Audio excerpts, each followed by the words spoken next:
Fasten your chin strap and put your pads on. Get a grip on the bat, here comes a fastball. We ain't going one and done, we're here to last long. This the top of the standards, get ready to blast off. Alright, let's do this. Hut hut! Every Sunday afternoon, big sports fanatics coming out your speakers like a piston running with magic. Game time status good to go is automatic. Ready for the blowouts and the instant classics. Calling all the teachers, all the fathers and the mothers. Calling all the kids, all the sisters and the brothers. Dynamic high schoolers in the game like no other preseason. Game 7s, hey, y'all know we got it covered. From the finals to the Super Bowl to the World Series to the Stanley Cup final. Over here we spit it clearly. Andrew Hale and Jotham Israel coming with the hottest topics. Hey, you know what's up with sports. People wanting it, we got it. Yeah, get in the game. It's the top of the standards, man. Get in the game. It's the top of the standards. Yo, get in the game. It's the top of the standards, man. Get in the game. It's the top of the standards. Come on. Get in the game. It's the top of the standards, man. Get in the game. It's the top of the standards. Yo, get in the game. It's the top of the standards, man. Get in the game. It's the top of the standards. Come on. Yeah, top of the standards. That's what it's about, baby. Let's go. Yeah, season 2 is here, baby. Yes, Jotham Israel and Andrew Hale, we're back and better than ever. Yes, we got a ton of sports to talk about, as always. And yes, I can rap. I produced the song, I wrote the lyrics, and I rapped it. That is my voice. Yes, you guys better believe it. But before we get started...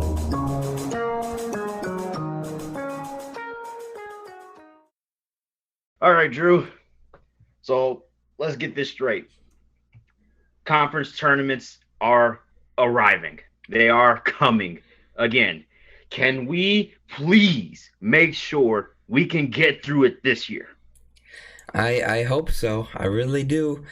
I'm optimistic, but you always got to stay cautious in these situations. You never know what can happen. There could be an outbreak among one team, and then they ruin it for all the other teams. So, I'm optimistic, but again, I wouldn't be surprised if something did happen. Hopefully everything goes smooth. I really am hoping for that to happen. Yeah, I am too, man. Because I've been waiting to see who wins the Power 5 conferences for so long, meaning 2 years now. And I mean, right now I'm watching the ACC championship for women's, and I'm watching some of the lower mid-tier conferences on the men's side, like Campbell and Winthrop.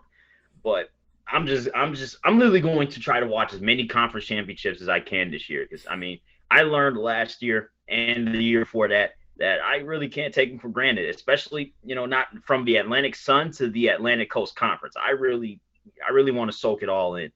Yeah, exactly. I mean, you have to.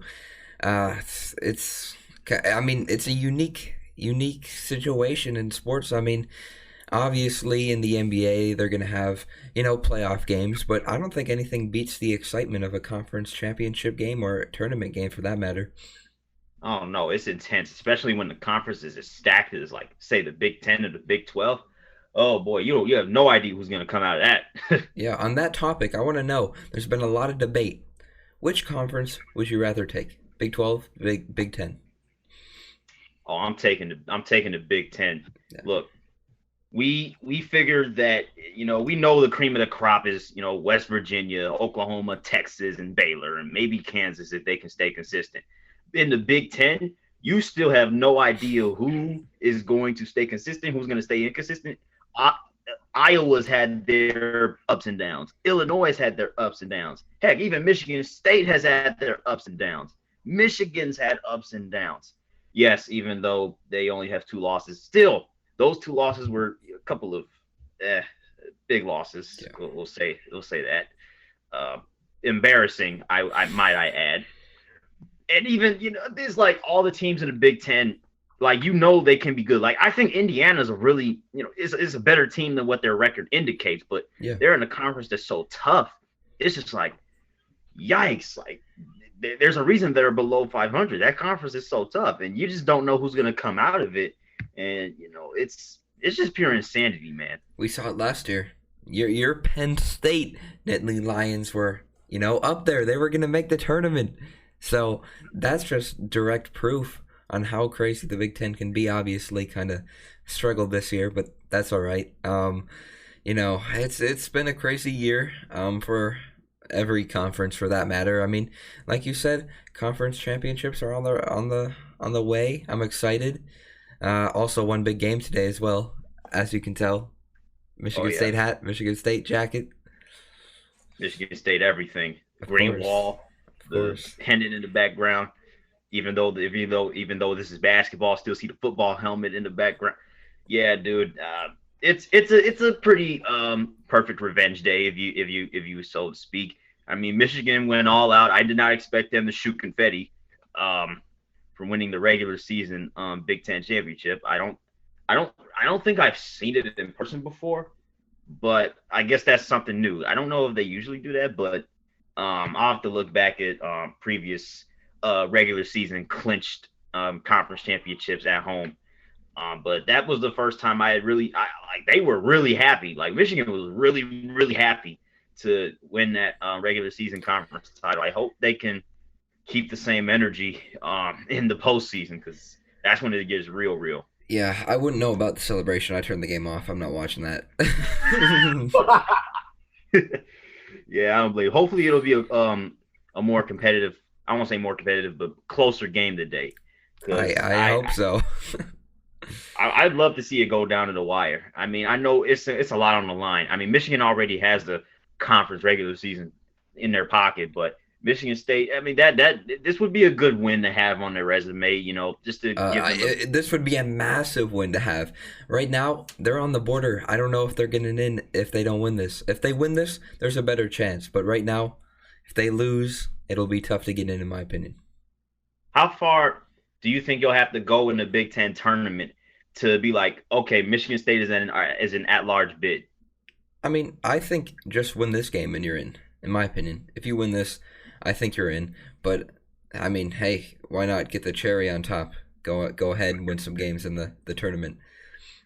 Yeah, and another thing I want to note, since the cherry would be very big if you were to beat Michigan because of all the things I heard in the post-game press conferences about using Draymond Green as motivation and the players like that. We like that.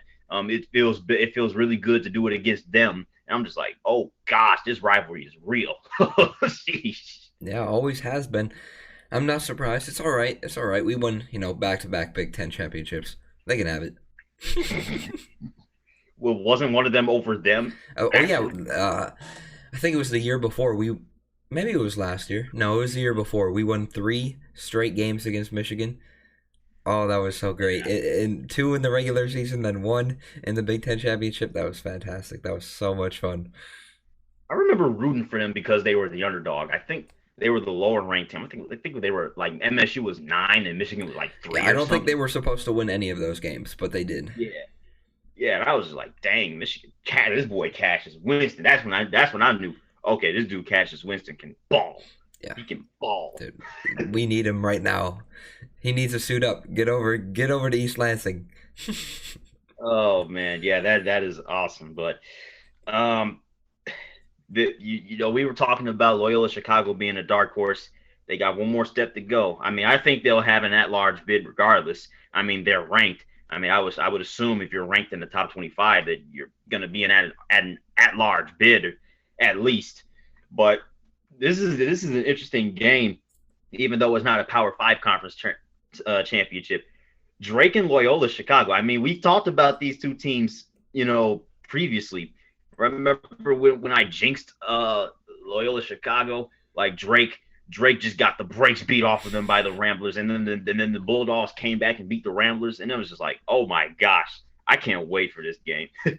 Yeah, I remember that very clearly, but I agree with you. I think Loyola Chicago is in already. I mean, like you said, they're ranked. They're playing well. I don't see them not making it. I think they're in for sure. Yeah, I'm interested to see the seeding because I'm not a bracketologist, so I have no idea who's gonna go where. I don't even know how they differentiate a 1 seed from a 2 seed from a 3 seed. Okay, I understand a 1 seed because like pick the top 4 teams in the nation, bam, 1 seed. The other seeds, oh boy, that's where you lose me. Yeah, well, one thing we can't agree on is that I don't think Duke's gonna make March Madness this year, and that's a great feeling. Or Kentucky. Or Kentucky. That is true. Oh man. Oh dude. The only ways they can get in now is if they win the conference tournaments by some miracle. Dude, if that happens, I'm gonna be heated. But I mean, respect to them. If they do that, that's always tough to do. So if that somehow happens, respect to them. Okay, it's okay. But as they've played in the regular season, they've not looked good, either of them. I mean, they're playing a little bit better. Duke is no, Yeah. no. Not what I'm used to. That's not what I'm used to seeing, dude. They just got the brakes beaten off of them by North Carolina. They were advertising all week. This North Carolina Duke always delivers. It always delivers. It always delivers. Jay Billis, it always delivers. Dan Shulman, it always delivers. Yeah, it delivered all right. North Carolina delivered a big butt whooping to the Blue Devils. Like, geez, dude, that was not competitive at all. I was just like I saw the start of the game. It was like 11-4. I was like, oh no, this game's over. Yeah, I mean, Duke just hasn't played well all year. I mean, it got to a point earlier in the regular season after they lost back-to-back Big Ten games. They were like, you know what? Maybe we should cancel our season. Maybe maybe we shouldn't play during a pandemic. So, from the beginning of the season, they have not played well, and it's really weird to see them at 11 and 11. NIT time. Yeah, like Kentucky the other year, losing to George Washington of all teams in the NIT. Maybe that'll happen this year. Who knows? Dude, I'm gonna be crying so hard if they lose to like a little mid-major team, like somebody from the Atlantic Sun or the Atlantic 10 or something like that. Dude, that's going to be the troll cherry on the top of that Sunday of misery for the Duke Blue Devils. Oh my gosh. I'm hoping it happens. I really am. Whew, boy. Yeah, but college basketball, man, we're a week away from knowing who's in the tourney. Let's get through it this year, man. Let's do it. Yes, I'm ready. I'm ready.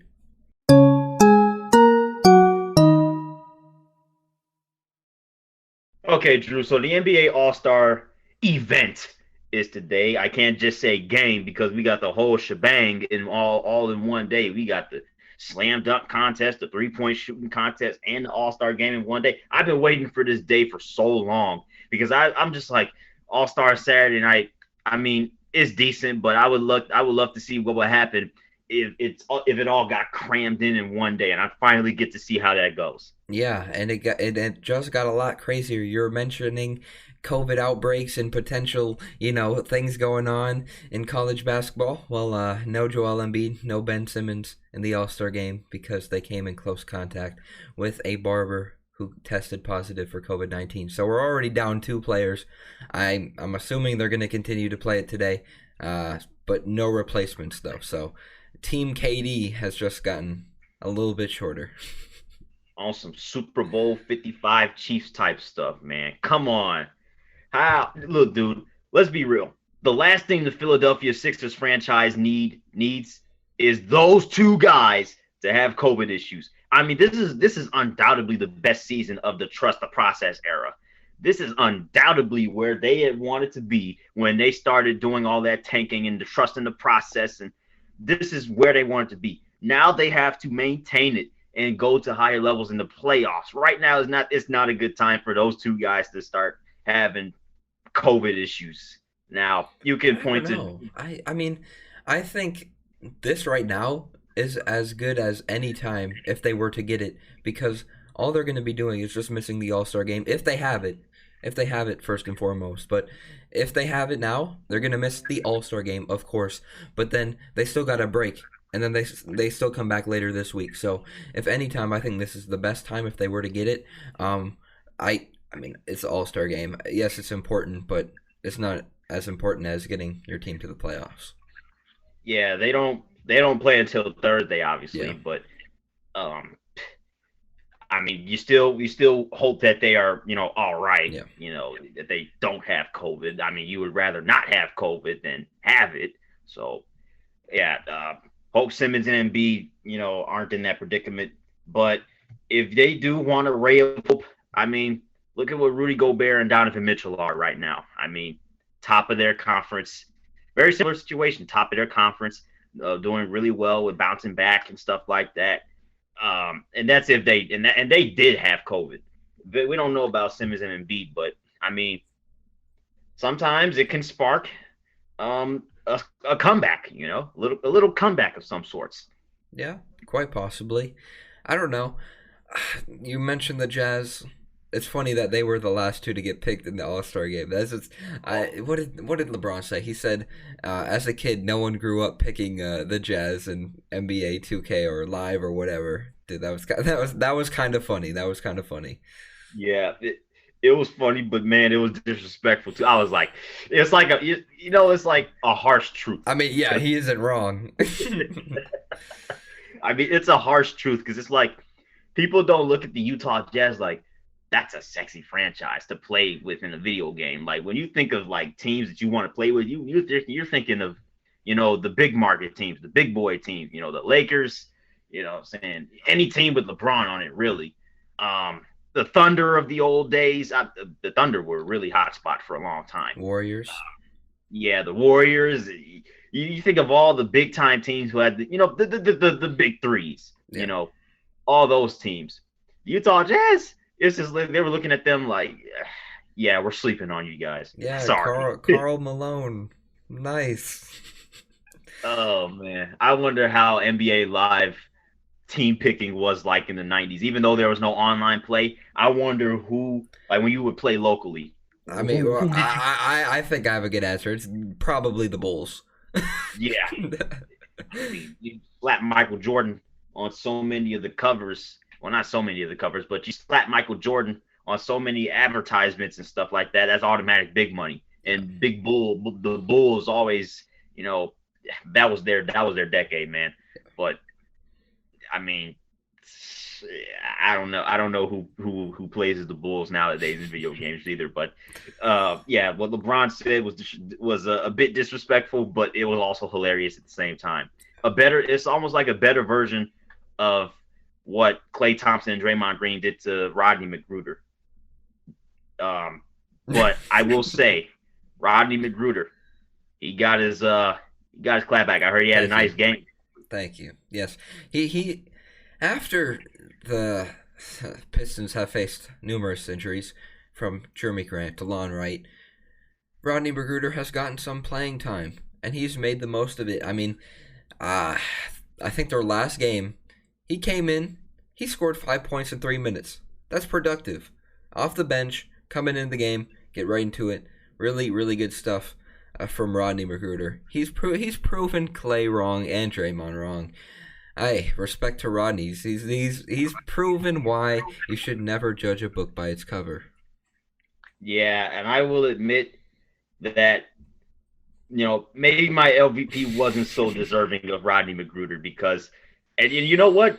Maybe an LVP is a spark to turn yourself into an MVP. Exactly. He listened to Top of the Standings after that game. He saw that Jotham Israel gave him an LVP. It was like, next week or in a couple months, you're gonna see me awarded the MVP. Probably not, but shout out to Rodney McGruder. Yeah, he just the minute he drops something like 25 or 30 again, oh, it's over. He's getting automatic MVP. It's got to be either one of us to give him. There's no way if he drops 30. There's no way that both of us can find two better MVPs in the same week. There's no way. But yeah, that dude. I mean, the only time I like to be wrong is when I see somebody step up and prove me wrong. That's the best time to be wrong, when you doubt somebody and they have success off of it, and well, not a lot of people are going to absolutely destroy you for it. But I'm glad McGruder is shutting that narrative down, because that situation was messed up. Nobody knew about it. I'm pretty sure a lot of people were just like siding with Draymond and Klay. Maybe listening to the media a little bit too much. Yep. That's what happens, Yeah, not listening to the lesser known player side of the story and just superstar stuff. Yeah. But that's besides the point, man. I want to ask you, dude, who has impressed you most so far in this season? Well, you're really gonna have to make me say the Jazz. I know. I've said that they haven't played well in the playoffs and that they're not going to do too much, and I still stand by that. But off of the regular season, they have played quite well. They have impressed me. I think they have impressed they should have impressed all NBA fans. I mean, just look at their record right now. Look at where they're at. It's really impressive. I don't know what happened in the offseason. Maybe it was the Rudy Gobert, Donovan Mitchell incident where they kind of, were going back and forth during the shutdown, actually, the beginning of the shutdown. I don't know what happened. Maybe a spark in the locker room. I don't know, but they were playing some good basketball as of late. Yeah, and obviously having Bogdanovich back helps a lot because they didn't have him in the playoffs when they blew a 3-1 lead. If they had Bogdanovich, they would have had a date with the Clippers. But yeah, dude, as impressive as the Jazz were, man, I gotta go with the Phoenix Suns because just looking at the Phoenix Suns, and it's tough to pick between the Suns and the Sixers, but you could see the Sixers turning it up with Doc Rivers. Yeah. But the Suns, I mean, just look at where they were 2-3 years ago. I think they had like a lot of dysfunction within their organization with like front office and stuff like that. And now to see that they got Chris Paul, that's a decent free agent acquisition if you ask me. And then Devin Booker stepping it up. The bubble run was not a fluke. The bubble run, they shut that narrative down. The bubble run is not a fluke. If you told me that the Lakers and the Clippers were not going to be in the top 2 in the West by All-Star break, you would have slapped me so hard I would have went back to 2004. Dude, it's still crazy to look at. Like, I'm looking at the standings right now. Utah at 1, Phoenix at 2, Lakers at 3, Clippers at 4. What? The seeding is going to be so interesting, especially if they stand. That means we would get a Lakers-Nuggets first-round series. We would get Paul George versus Damian Lillard, Blazers versus Clippers. That would be interesting, especially after what we saw in the bubble. Cancun on 3. Yeah, that would be interesting. I don't know, because the Clippers, as of late, they've had some injury problems. It seems like Kawhi and Paul George should never play with each other without being injured. I don't know. That would be a very interesting playoff series. In my opinion, I think it'd be close to being evenly matched, in my opinion. Damian Lillard, as usual, is going to probably have to do a lot of carrying. 100%. Just because the star power of the Clippers, it's But I mean, other than Damian Lillard, there's no real other secondary superstar in Portland. Yeah. But yeah, that would be amazing. Oh my gosh. I'm getting so excited just thinking about the potential playoff series, especially in the West. Because, dude, you have Golden State is over 500 and they are not even in the top 8. This conference is deep. Oh my gosh, I will never get over it. It is. And let me flip the table real quick. You asked me who have I been most impressed with? Let me ask you, who is your most disappointing team so far up until this point? Who's disappointed you the most? The most disappointing team, I gotta say the Orlando Magic. Okay. I know it's a bit nitpicky, and I'm not trying to bash my own team, but I am so disappointed in how the season's gone so far. I did not expect to be fighting you for Cade Cunningham. For your sake, I hope we don't get that number 1 pick. But I mean, at least that would be decent compensation if you ask me. But this is not where I wanted to be in the season. The Wizards, they've gotten on the win streak. The Hawks, they're starting to get back into playoff contention. Even the Bulls are starting to turn some heads. Maybe a playoff squad. Meanwhile, here in Orlando, it's just like injuries, more injuries. The team's not going anywhere. We're failing to build around our young players and develop the young stars. It's like it's tough to win games when you're literally getting carried by Fournier and Vucevic. Gosh, we can't build around these guys, man. I mean, it's so frustrating. It's almost like we're in the same boat, but we're not in the same boat because we were just in the playoffs 2 years in a row. It's just like now we're just right back at rock bottom. not to say that the Pistons suck because they're, haven't been in the playoffs in the No, last 2 they've years. been bad. They've been bad as of recently for sure. Yeah, but I mean, at least Detroit has some upside to it with young talent Yes, and yes. Grant. Oh, and Blake Griffin's gone. Finally. It's sad though. He's probably my favorite player of all time. Nonetheless, go on. Yeah, it's just like, yeah, that's my most disappointing team. The Magic. I mean, I didn't expect them to be like top 4 in the East all of a sudden, but I didn't expect them to be this bad. Fighting the Pistons for the #1 pick, fighting the Timberwolves for the #1 pick, maybe even the Houston Rockets too. I mean, yeah, I'm picking the Magic over the Rockets for most disappointing because I after they traded James Harden, I expected a rebuild. But the Magic, jeez, man, Yeah. this sucks. Personally, I was going to say either the Hawks or the Wizards. I know both of those teams are, trending up, but dude, Russell Westbrook has fallen off. He has.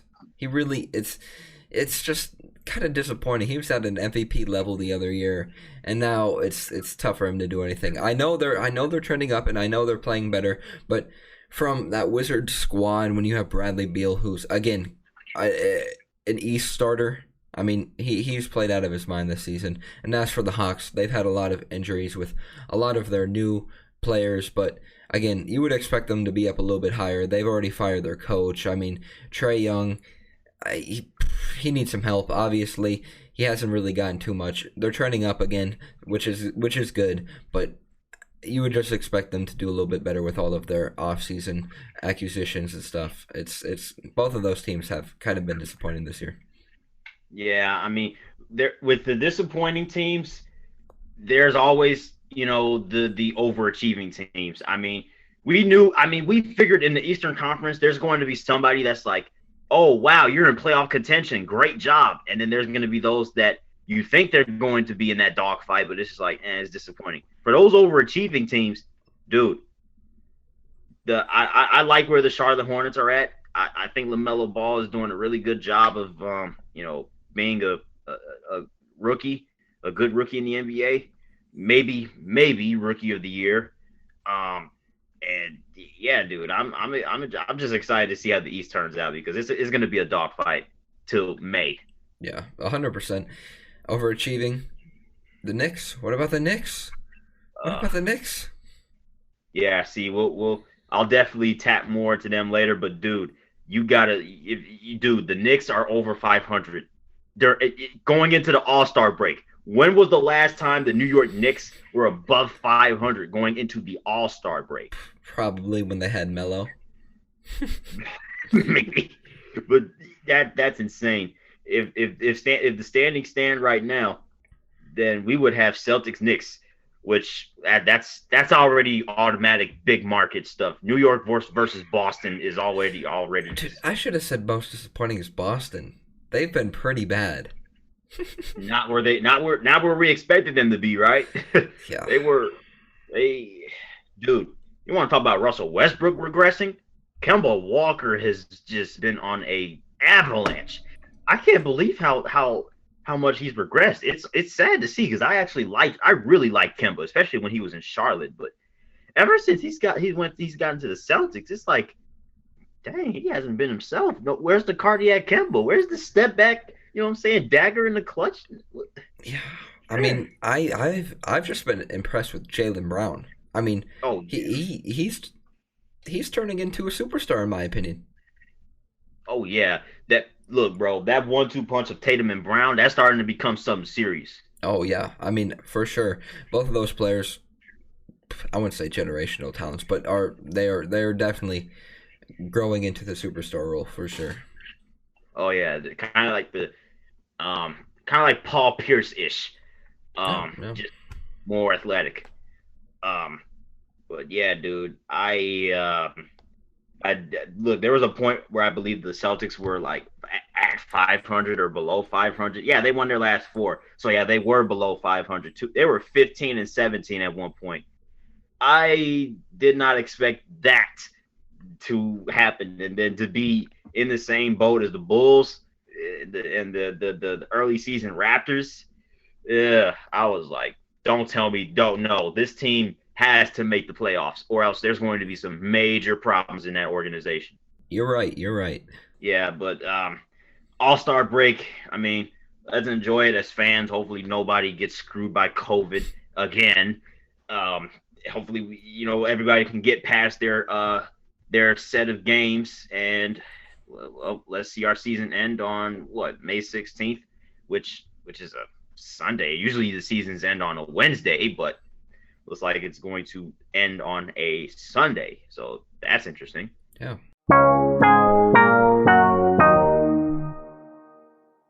All right, dude. This week on the Canadians. Well, a week after they fired their coach, kind of on a downhill slope-ish, but last night they did have a convincing win over a suddenly playoff-worthy team in the Winnipeg Jets. So I gotta ask you, dude, are the Canadians still on your not making the playoff list, even after a win like this? 100%. I mean, I've made this comparison before. It's like the stock market. Start off high, go down, let's go up again. What happens when they start to go up on a roller coaster? What happens? It goes down again. Yep. Oh my gosh. It's going to take a lot it would take a lot for a Canadians fan to sell to you, Drew, we are for real. We are for real. Okay, yeah, you've said that for the past 10 years. Cool. Oh, boy. Yeah, that's going to be interesting to see. I mean, my thing is, if the Canadians do make the playoffs, how bad are the Flames and the Canucks, really?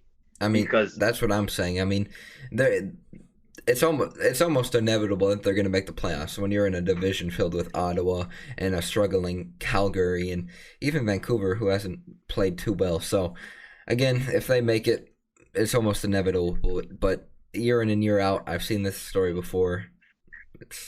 I'm hoping that they don't make it. Not that Montreal has done anything. I couldn't care less about Montreal. They're okay.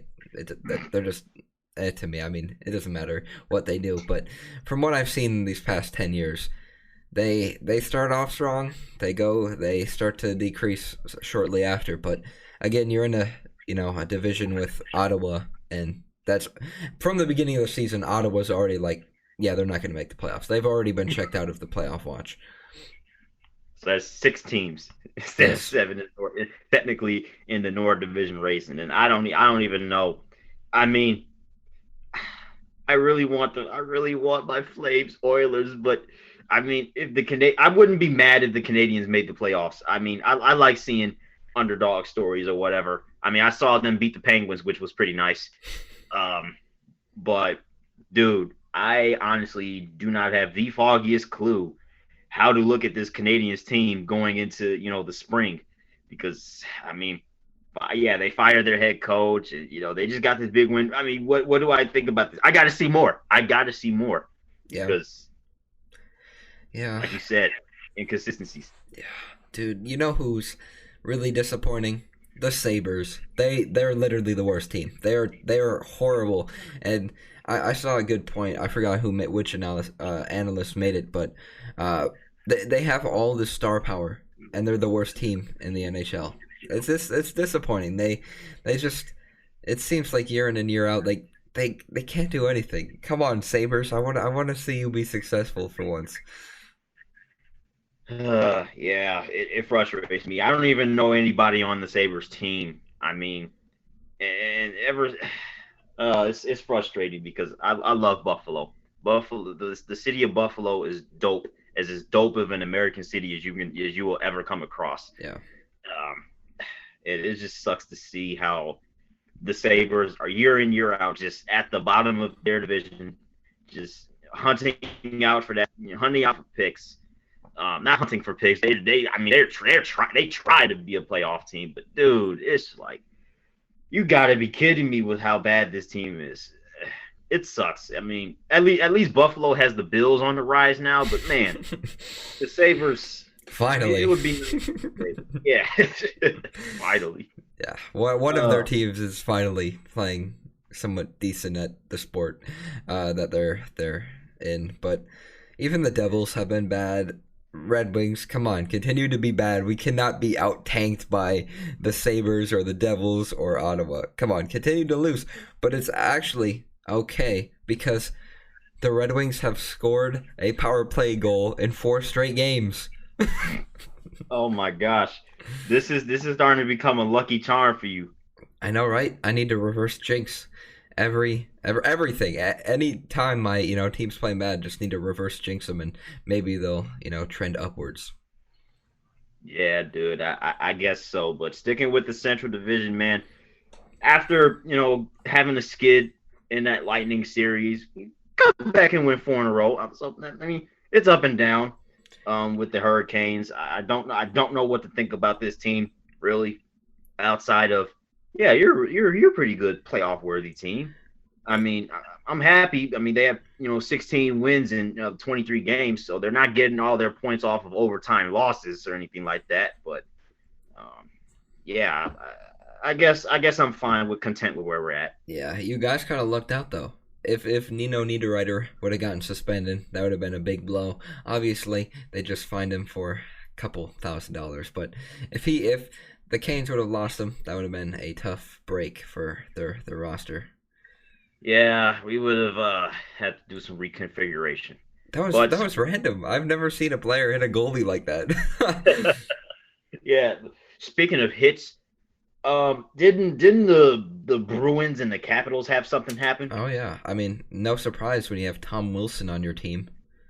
Literally, year in and year out, he's going to get suspended at least one time. I mean, it's inevitable. I mean, all he does. I mean, everyone knows if you're not a hockey fan, Tom Wilson is the guy that when you turn on SportsCenter, he's going to be at probably number 1 for a knockout punch. That's all he does. He fights.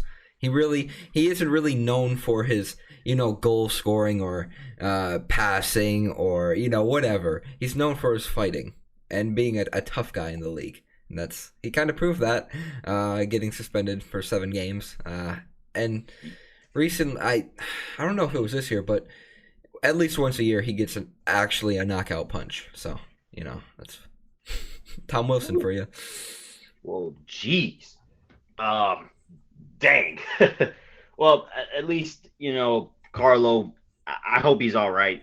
I mean, I think Bruce Cassidy said he's going to take it week by week, which that's definitely reasonable. I mean, day by day would be insane after that hit. But yeah, I mean, when you go to the hospital after a hockey game, that's, I mean, how does that even, go through someone's mind? Like, you got to take all that equipment off, find a way to get all that equipment off safely. Oh my gosh, I don't know how people do it, dude. I don't know how people do it. Yeah, same with football too. It's always crazy. It's always crazy when they get injured, especially on ice. Imagine like the people with like a stretcher that have to come out, try not to slip. Ugh. Oh my gosh. I mean, you got to have some super frictional ice shoes. Someone needs to, those are probably a thing, but someone needs to, create Nike ice shoes. Oh my gosh, dude. Yeah. Last thing I want to touch up on is the West Division because I have a weird feeling in my gut that somebody's going to jump on the St. Louis Blues. I have a weird feeling in my gut that the Blues might really not, I don't know how to, I don't want to say not make the playoffs, but have to fight to make the playoffs. I could see it. I think that division's pretty up for grabs, especially since the Blues have had kind of a goaltending issue a little bit.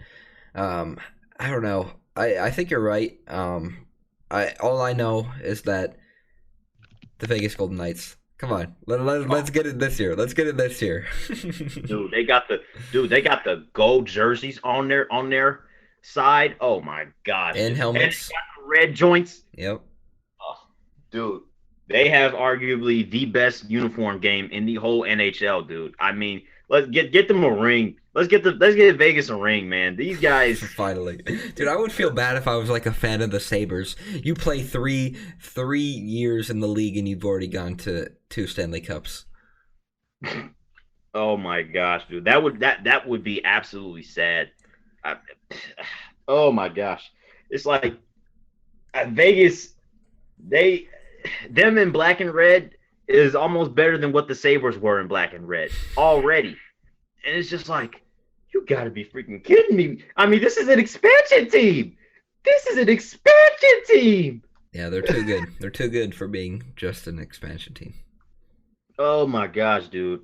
So the color schemes in the NHL are second to none in professional sports. Second to none. Of course, yeah. Definitely the best jerseys, for sure.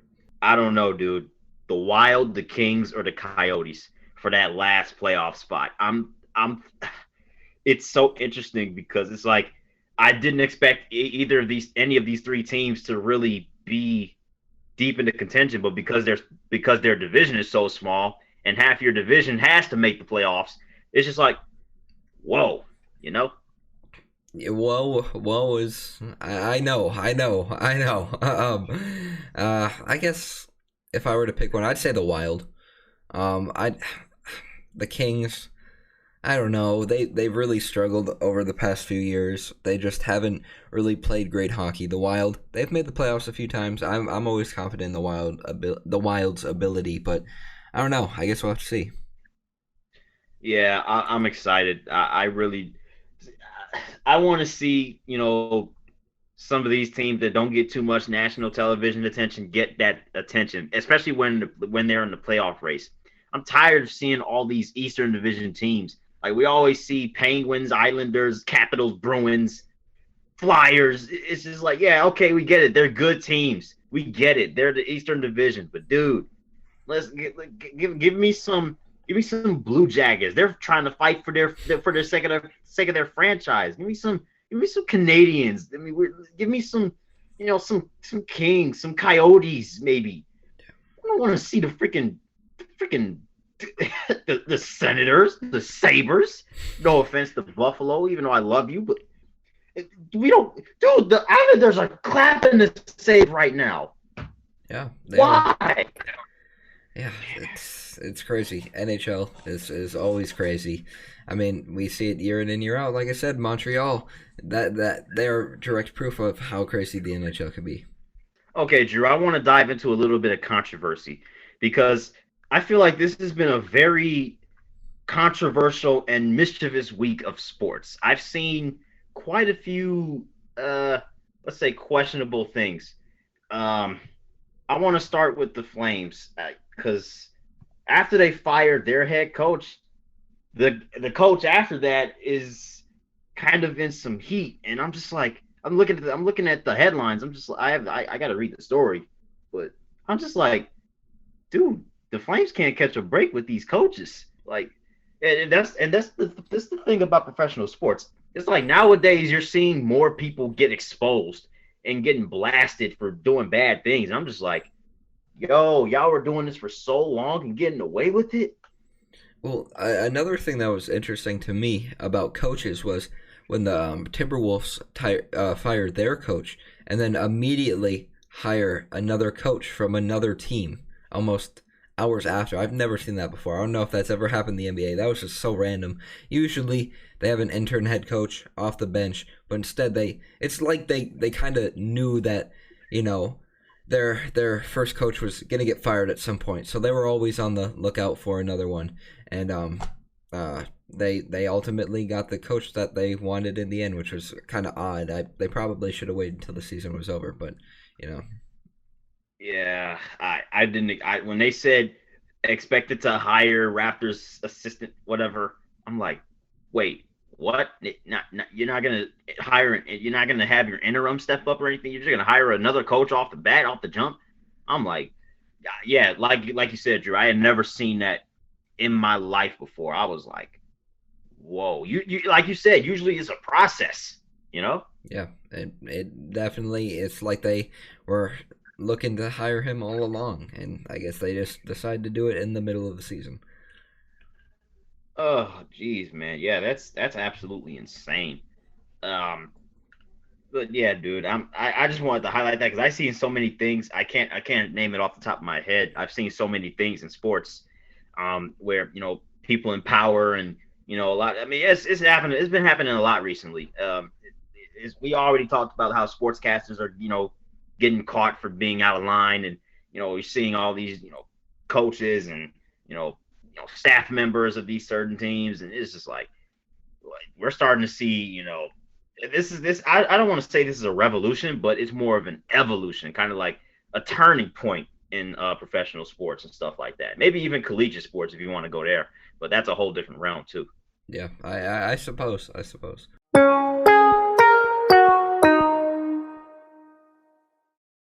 Okay, Drew, let's get into MVPs and LVPs. Wow, that was lightning quick.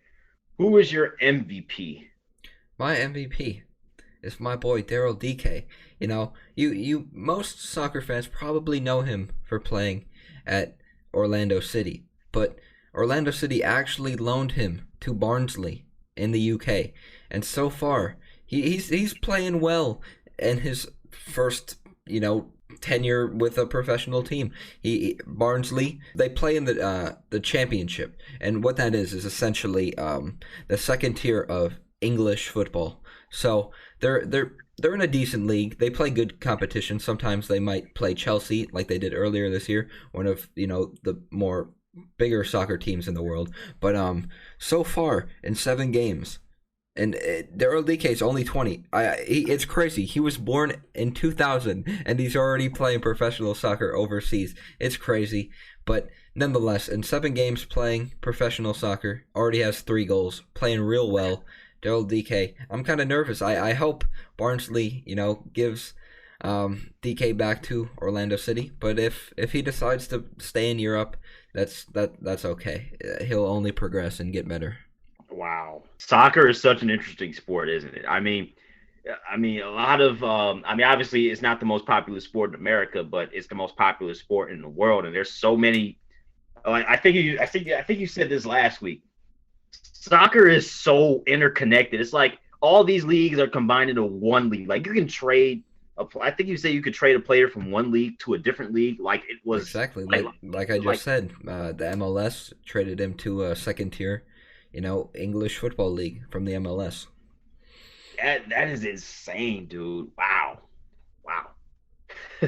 Just wow. It always amazes me though. Yeah. My MVP, as I mentioned earlier, probably hinted at earlier, is the New York Knicks because, like I said before, I did not expect the Knicks to even be close to playoff contention.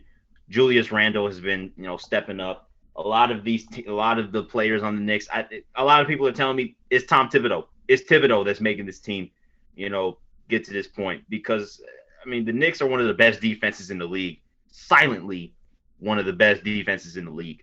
And I was pleading for a Knicks-Nets series. Man, I might get it in the second round if the Knicks keep this up because they're playing, some pretty good basketball, and I'm just like, wow. Are you gonna take the Knicks if the Nets get Blake Griffin, which they are probably gonna be able to sign him in about 4 or 5 hours? I just want to say, if Blake Griffin actually ends up going to the Nets, that team, literally, that defense is going to be the worst defense in NBA history. Think about it. You got Blake Griffin, you got KD, you got James Harden, you get Kyrie. Where's the defense? Like, dude, what defense do the Nets have? Imagine they get Andre Drummond too. Essentially, that'll be their entire defense because we know what Blake Griffin has gone through these past few years. His knees are done. He hasn't had a dunk since 2019. So, whoa! Wait a minute. It's been that long? It has. Not one dunk since 2019. He didn't play all of last year. He's only played 14, 15 games this year. Oh my gosh. I didn't even peep that. Oh my gosh. Oh, that actually blew my mind. Oh my gosh. Oh wow. Okay. That caught me off guard. That caught me way off guard. Okay, Drew. So who's your LVP? I already mentioned his name earlier, but it has to be Tom Wilson. Year in and year out, you're getting suspended for cheap shots and, fights and whatnot. Tom Wilson, the NHL's big bad guy, so I had to give him the LVP. It was either him or Nino Niederreiter. Both of those players had some dirty hits, and they're ultimately going to pay for it. Tom Wilson to get 7 games suspension, so that's why. Yeah, I, I, I have no words. I mean, seeing these players, I mean, it's crazy how people cross the line in hockey. Like that's a sport where it's so physical. How do you get overly physical in such a physical sport like that, like hockey? You know, It's interesting because it goes into like the fighting. The reason that there are fights in the NHL and not in any other sport is because really the players are they have weapons. They have blades and they have sticks. So we've seen it in NBA or in the NFL or in any sport for that matter where tensions boil over. In the NFL we saw it with Josh Norman and Odell Beckham. They were constantly targeting each other all game, right? All game, and that crazy Giants Carolina Panthers game, right? They were constantly headhunting each other, and instead of just letting them, go at it for 30 seconds, they were going back and forth. So that's why there are fights in hockey. Instead of having tensions boil over throughout the game and players targeting each other with sticks, they let them fight, get their anger out, and then they're good to go after. wow. So yeah, hockey is definitely a sport that is definitely getting exposed in terms of people doing bad things. Yeah, they're definitely getting a little bit exposed. I mean, on the player side, in terms of the actual play, I don't know how much more. Okay, I think I might have seen a bad injury or two, but man, some of these hits is just like deadly. Like we're talking hospital. Yikes. But we see that year in and year out, so I'm not surprised by things going on. There's always suspensions. It always happens. Yeah, I guess that's my learning lesson 5 years into my NHL fandom. Sticking with the NHL, though, my LVP has to go to the Calgary Flames because, I mean, whether all the accusations are true or not, just the dysfunction that this team is going through is just it's sad to see. I mean, this team, I remember they were like the number 1 seed. Like they had the best record in the West or something a few years back, when they went against the Avalanche in the first round. And they got beat the brakes off by Colorado. And I'm just like, yo, are you kidding me? Like, this was supposed to be the best team. First, the Blackhawks got swept by the Predators, and now this? And now I'm looking at the Flames like they've been on a downfall ever since that. And I'm just like, that's sad. And now you fire your head coach. One of your former coaches has accusations against him. And now your current coach that you just hired is now having accusations against him.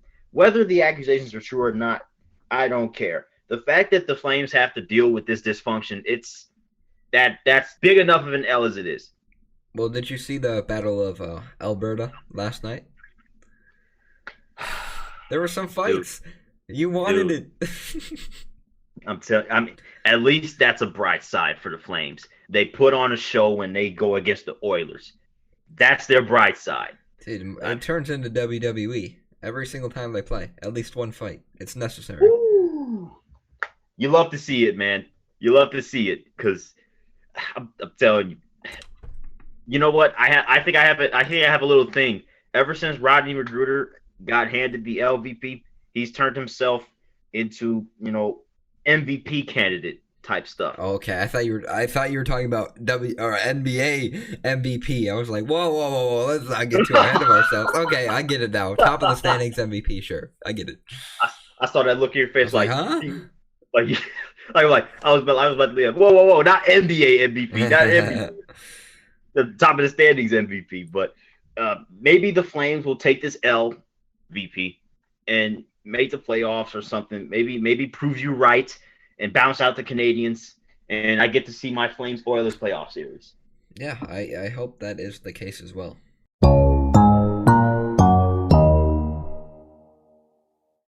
All right, dude. Trivia time. So I asked last week which college basketball conference has the record for most teams to make it into the tournament. Well, you know my answer. I said 8 because, again, that is my favorite number. Well, Drew, almost there, my guy. If you would, it would have been insane if you got it again, though. But the answer is actually 11 Okay. by the Big East. Okay. I'm not too surprised. Yeah, I mean, it's one of the biggest, if not the biggest, college basketball conference. Like, there's so many big teams. There's so many teams in the Big East. Like, what, 16 of them? Well, most of them are historic, too, if you think about it. Yeah, teams. I mean, we've seen some good Marquette teams. We've obviously seen some good Louisville teams when they were in the Big East. Um, Obviously UConn. You know, there are a lot. I'm like, whoa, 11? Like, that's insane. But yeah, that's the record. Um, that's insane though. It is. It is. I was actually surprised. I thought it was gonna be a little bit lower, but 11 is a pretty big number. Yeah, congrats to the Big East. Hopefully, the Big Ten can break that record one day. Yeah, maybe, maybe. Maybe they're getting really competitive. All right, Drew. So, what's your trivia question?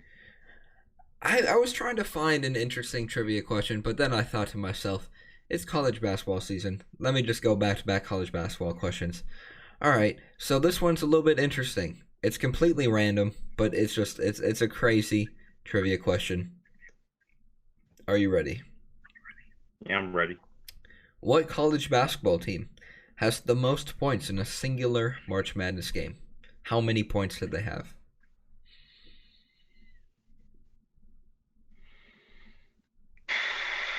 One I game.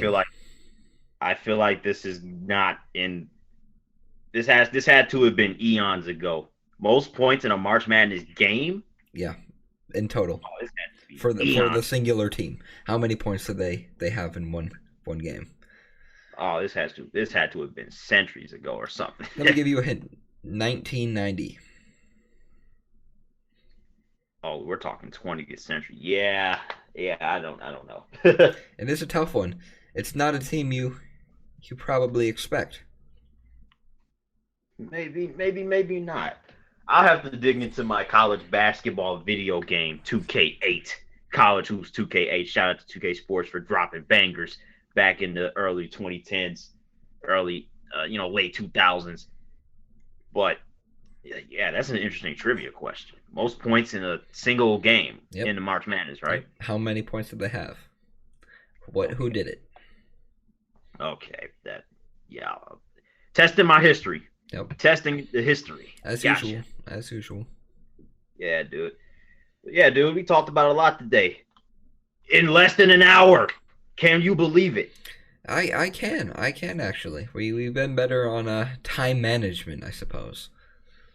Maybe not even just better. Maybe just now that you don't have football, basketball, baseball, and NHL crammed up in the one whole time period. Maybe we didn't have to go nearly 2 hours. But hey, I mentioned earlier before we started. This is probably the first episode we're both wearing baseball caps of some sort. Well, baseball-ish caps. Yeah. And the reason why I'm wearing this cap, this is a 60th Disneyland anniversary cap. Because I went to Disneyland back in 2015, and I wanted to give a nod to Disneyland opening back up, and California kind of opening up a little bit, letting Dodgers and Angels fans getting back into their stadiums and letting Disneyland open back up next month, April 1st. I say to you, California, good luck. Good luck on trying to operate that. good luck with that. I don't know how one musters up enough courage to go to Disneyland during the pandemic, but all I got to say is, good luck. And I hope those janitors get paid a lot of money. Yes, I like that. I like that. But yeah, dude, we going to do this next week?